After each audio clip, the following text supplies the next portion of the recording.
Hello everybody, my name is Ryan or MandRproductions and welcome to my second installment of my LEGO Worst to First series. In this episode, we're going to be taking a look at all 11 LEGO Star Wars Rogue One sets and counting them down from worst to first.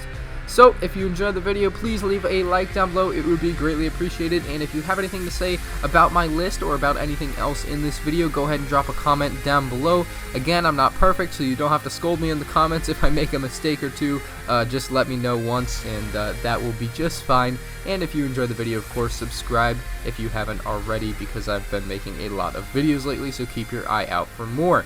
So, without further ado, let's go ahead and get into it with what I'm going to call the worst LEGO Star Wars Rogue One set. So in my opinion, the worst Rogue One set is this polybag of the R3-M2 astromech droid. Yeah, it's pretty cool. It's got a stand with a printed tile that has his name on it, and it's got like a back card on it, so that's kind of cool. But other than that, it's just a standard astromech droid. Not really even a special one from the movie. Like, I guess he's one that was used, but he's not very cool to me. Like, I don't really recognize the name at all. Like, I just do not recognize it at all. So it's not really a super recognizable character, and it's something that's just kind of lame, to be honest. It's only available at Legoland as far as I know so far, so it's not even that widespread for availability, so it's going to be hard to get. At what is essentially 10th worst, I have the mini Ewing fighter set 30496 with 55 pieces. You can find these at Walmart and Barnes & Noble for $4, so it's a pretty good deal, but unfortunately it's just not the greatest build, I guess. I mean, it's a nice little mini build, but it just doesn't stack up to all the other sets that have minifigures and such, so we'll just move on. Honestly, this Rebel Trooper Battle Pack wouldn't end up this low on the list if there were more sets. I think this is a pretty solid battle pack. It's got some great minifigure diversity. It's got a great Rebel speeder. I absolutely love the speeder, and I believe the turret is really, really awesome as well. It's got a really cool gun on it. All the minifigures have stud shooters, so unfortunately they don't have the regular weapons, but other than that, it's got great minifigure selection, great ships to go with it, so I think it's a pretty cool set. Just going to come in a little early on the list because there's a lot of other great sets upcoming. Next up is the 75171 Battle on Scarif. This is still a pretty neat set once again. It's got lots of cool stuff. It's got lots of cool shrubbery. It's got the palm tree and a few bushes, so that's a pretty neat thing on this set. The little thing on the side of the base can be taken down, like it's blown up or collapsed.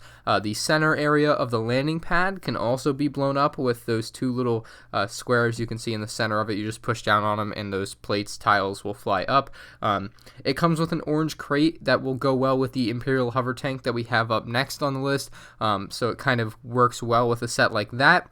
And then the minifigures are actually pretty darn good. We have Jyn Erso with the Imperial ground crew uniform, Cassian Andor, and two Scarif stormtroopers. Of course, the Scarif stormtroopers being the best minifigs in the set. On the back of the set, you can see that there are pictures of the Death Star, so the Death Star plans are on there, which is really cool. It's a nice addition. We also have a nice control pad there.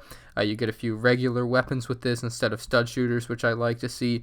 And then there's just a few more stickers for controls. Lots of stickers on the landing pad of this set to give it more detail. Up next is the 75152 Imperial Assault Hover Tank. This one's only $30, so it's actually a pretty good deal with 385 pieces and 3 minifigs.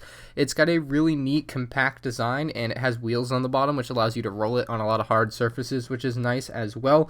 It's got flick-fire missiles underneath on the front of the ship, as well as the turrets can rotate. You can also open up the cockpit area of the ship and place in your 2 Imperial Assault Hover Tank pilots. The other minifigure included is Chirrut Imwe, and he actually has a really cool weapon included with him as well, so I like to see that, as well as that little cape on his waist. So also included is the orange crate that I mentioned just previously with the Battle on Scarif set, so you can actually have 2 orange crates fit on this ship, but only one is included, so you can bring in your Battle on Scarif orange crate and put it on here, so you can have them both on there. They will fit, so it's a pretty neat design, and I really like it at the $30 price point. Really, really cool ship.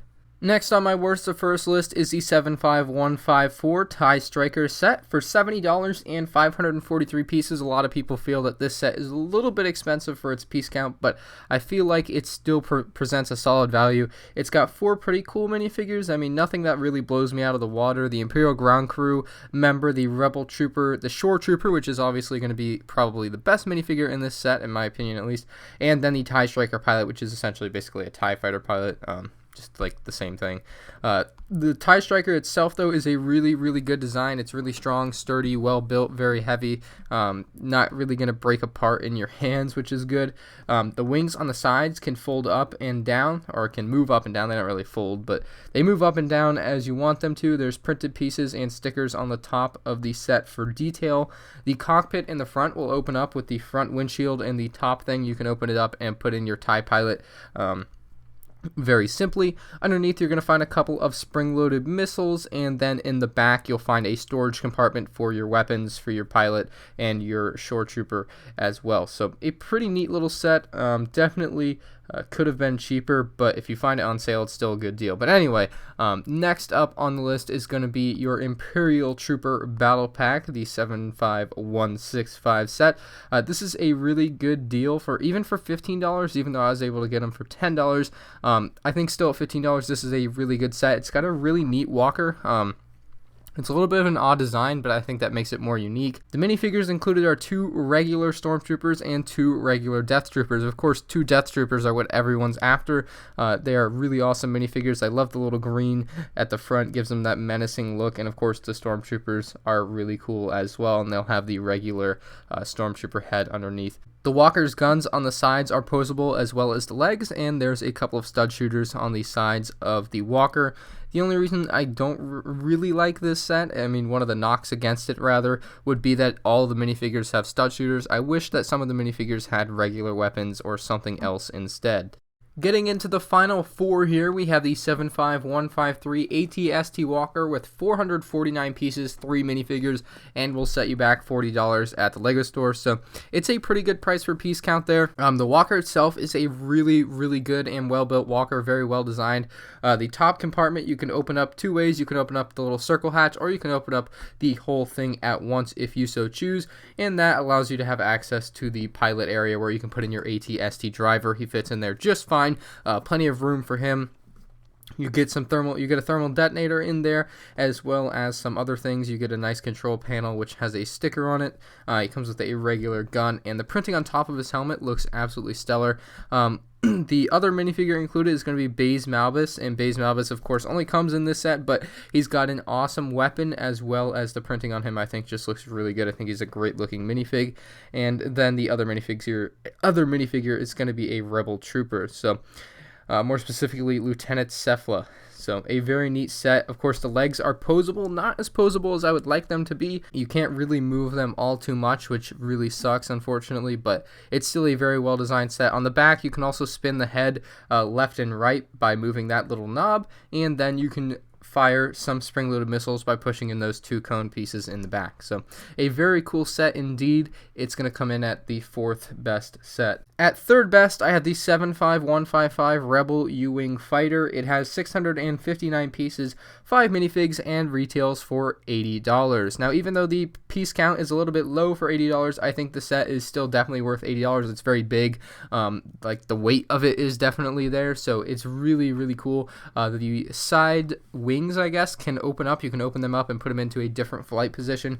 You can also open up the cockpit and insert your Ewing pilot, which is also a Y-Wing pilot. It's the same minifigure. They used it in both sets. You can also open up the bottom compartment there and have Jyn Erso or Biston down there, however you want to do it. So lots of cool different things. I think there's also a compartment in the back of the ship where you can put some weapons or something. So it's a very neat ship, very well built, very strong. Most importantly, like when you swing the wings out, they clip into place so they're not flopping all over the place, which is nice. You're going to find some spring-loaded missiles directly under the cockpit, which you can shoot very easily with some nice attachment or nice push-in things on the top of the ship. So a very neat design. The engines look great. So the minifigs include Biston, Cassian Andor, Jyn Erso, a Rebel Trooper, and of course the U-Wing/Y-Wing pilot. So that is your minifigure list.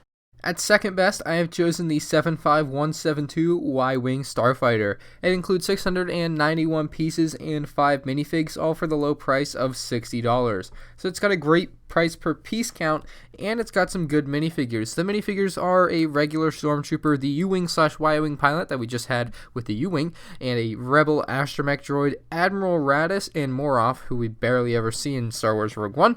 But the Y-Wing itself is a pretty neat design. It's got a pretty cool crane thing that you can also work with the set. The Y-Wing cockpit obviously opens up, allowing you to put in your Y-Wing pilot. The design is very sleek. I like the light gray use in the back of the ship more than some of the previous models of Y-Wings where we had white there. So it looks good. It's got great features. The turret on top spins around. You can release some bombs on the bottom of the ship by spinning a little knob on the back. And then there's some spring-loaded missiles on the bottom of the cockpit, of course. So it's a pretty neat set. What is going to be the best Star Wars Rogue One set? Let's find out. If you've been keeping tabs, you would know that my best Star Wars Rogue One set is going to be the 75156 Krennic's Imperial Shuttle.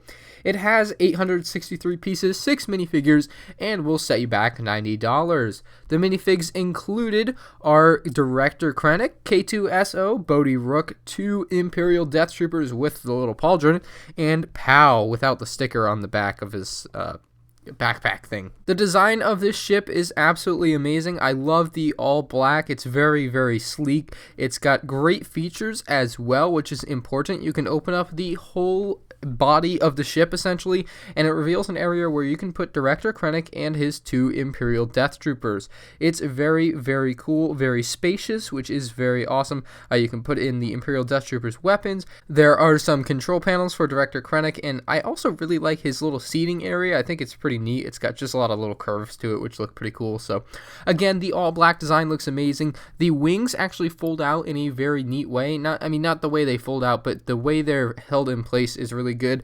It works well. It's very sturdy. The landing gear on the bottom is pretty darn good as well. So a very neat set overall. Of course, it's got spring-loaded missiles, but those go without saying with most sets now. So a very neat set, and it's going to be my best Star Wars set. Even though it was hard to choose over sets like the Y-Wing and U-Wing, I just think it's one of the coolest ones, especially with the great minifigure selection that we get. That is going to do it for this episode of LEGO Worst of First. If you have any suggestions for future episodes of LEGO Worst of First, go ahead and comment them down below. If you have any opinions on what my opinion was for Rogue One Worst of First, also let me know down below. I'd be interested to hear what you have to say. So with that being said, guys, if you enjoyed, please drop a like on the video. It would be very much appreciated. And if you haven't already, subscribe to the channel so you get more of my future awesome LEGO videos. I will see you all in the next one. Peace out.